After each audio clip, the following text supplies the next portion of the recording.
Excellencies, इस वर्ष के चुनौतीपूर्ण ग्लोबल और क्षेत्रीय वातावरण में एससीओ के प्रभावी नेतृत्व के लिए मैं प्रेसिडेंट मेदवेदेव को हृदय से बधाई देता हूं।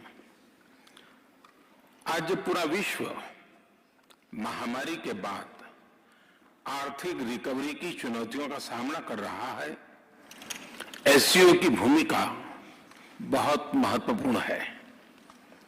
एससीओ के सदस्य देश वैश्विक जीडीपी में लगभग 30% का योगदान देते हैं और विश्व की 40% जनसंख्या भी एससीओ देशों में निवास करती है। भारत एससीओ सदस्यों के बीच अधिक सहयोग और आपसी विश्वास का समर्थन करता है।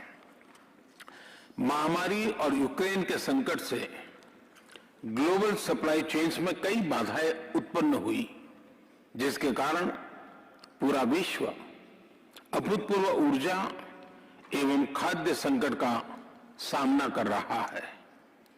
एससीओ को हमारे क्षेत्र में विश्वस्त, रेजिलिएंट और डाइवर्सिफाइड सप्लाई चेन्स विकसित करने के लिए प्रयत्न करने चाहिए। इसके लिए बेहतर कनेक्टिविटी की आवश्यकता तो होगी ही, साथ ही यह भी महत्वपूर्ण होगा कि हम सभी एक दूसरे को ट्रांजिट का पूरा अधिकार दें।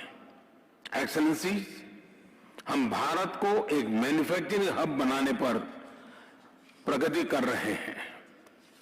भारत का युवा और प्रतिभाशाली वर्कफोर्स को मैं स्वाभाविक रूप से कॉम्पिटिटिव बनाता है।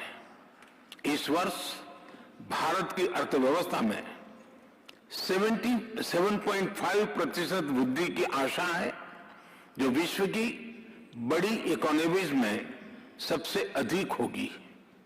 हमारे पीपल सेंट्रिक डेवलपमेंट मॉडल में टेक्नोलॉजी के उचित उपयोग पर भी बहुत फोकस दिया जा रहा है। हम प्रत्येक सेक्टर में इनोवेशन का समर्थन कर रहे हैं। आज भारत में 70,000 से अधिक स्टार्टअप्स हैं, जिनमें से 100 से अधिक यूनिकॉर्न है। हमारे ये अनुभव कई अन्य एससीओ सदस्यों के भी काम आ सकता है। इसी उद्देश्य से हम एक नए special working group on startups and innovation की स्थापना करके एससीओ के सदस्य देशों के साथ अपना अनुभव साझा करने के लिए तैयार है। एक्सेलेंसी, विश्व आज एक और बड़ी चुनौती का सामना कर रहा है और यह है हमारे नागरिकों की खाद्य सुरक्षा सुनिश्चित करना।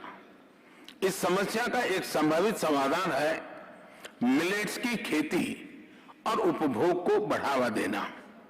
मिलेट्स एक ऐसा सुपरफूड है जो न सिर्फ एससीओ देशों में बल्कि विश्व के कई भागों में हजारों सालों से उगाया जा रहा है और खाद्य संकट से निपटने के लिए एक पारंपरिक, पोषक और कम लागत वाला विकल्प है। वर्ष 2023 को UN international year of millets के रूप में मनाया जाएगा। हमें एससीओ के अंतर्गत एक मिलेट फूड फेस्टिवल के आयोजन पर विचार करना चाहिए। भारत आज विश्व के मेडिकल एंड वेलनेस टूरिज्म के लिए सबसे किफायती डेस्टिनेशन में से एक है। अप्रैल 2022 में गुजरात में WHO global centre for traditional medicine का उद्घाटन किया गया। पारंपरिक चिकित्सा के लिए यह WHO का पहला और एकमात्र ग्लोबल सेंटर होगा। हमें एससीओ देशों के बीच ट्रेडिशनल मेडिसिन पर सहयोग बढ़ाना चाहिए। इसके लिए भारत एक नए SCO working group on traditional medicine पर पहल लेगा। अपनी बात समाप्त करने से पहले मैं प्रेसिडेंट मेदवेदेव को आज की बैठक के उत्कृष्ट संचालन और उनके गर्मजोशी से भरे आतिथ्य के लिए फिर से धन्यवाद अदा करता हूं। बहुत बहुत धन्यवाद।